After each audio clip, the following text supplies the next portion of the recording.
कारी साई, sugar, blood pressure, pneumonia, मैदे, जिगर ऐं औरतुनि जी मुख़्तलिफ़ बीमारियुनि जी माहिर ऐं सिविल इस्पताल ठट्टो जी बहितरीन फिज़िशियन डॉक्टर तहमीना ख़ालिद अल शाफ़ी इस्पताल ठट्टो में हिकु रोज़ा मुफ़्त कैंप लॻाई, जंहिंमें ठट्टो, मकली, छतोचंद, गुलामला समेत मुख़्तलिफ़ शहरनि खां आयल सभई मरीज़नि जो इलाज करण सां गॾोगॾु मुफ़्त टेस्टूं पिणु कयूं वयूं, जॾहिं त मुफ़्त दवाऊं बि ॾिनियूं वयूं। उन ई मौक़े ते नंगर न्यूज़ जे CEO जावेद लतीफ़ मेमण सां ॻाल्हाईंदे डॉक्टर तहमीना ख़ालिद मेमण चयो त सिंध जे लाड़ वारी पट्टी ठट्टो में ख़राब खाधनि, मंशियात, गुटकनि ऐं पीअण जे ख़राब पाणी पीअण करे पेट जी बीमारियुनि समेत केतिरनि ई बीमारियुनि जनम वरितो आहे।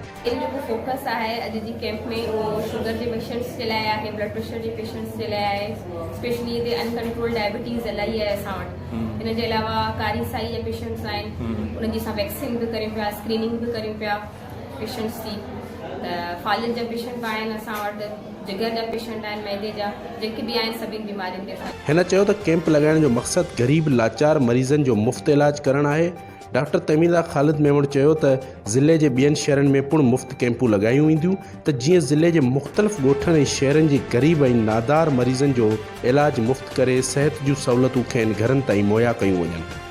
फार्मा एसोसिएशन जे अॻुवाण ज़ोहिब अली मेमन ऐं अनिल सोनी ॿुधायो त हिन कैंप में मुख़्तलिफ़ मल्टी ऐं नेशनल मल्टी कंपनियुनि जंहिंमें सामी, सरल, गेट्स, नबी कासिम फार्मा कंपनी समेत दवाउनि जी मुख़्तलिफ़ कंपनियुनि हिन कैंप में हिसो वरितो आहे।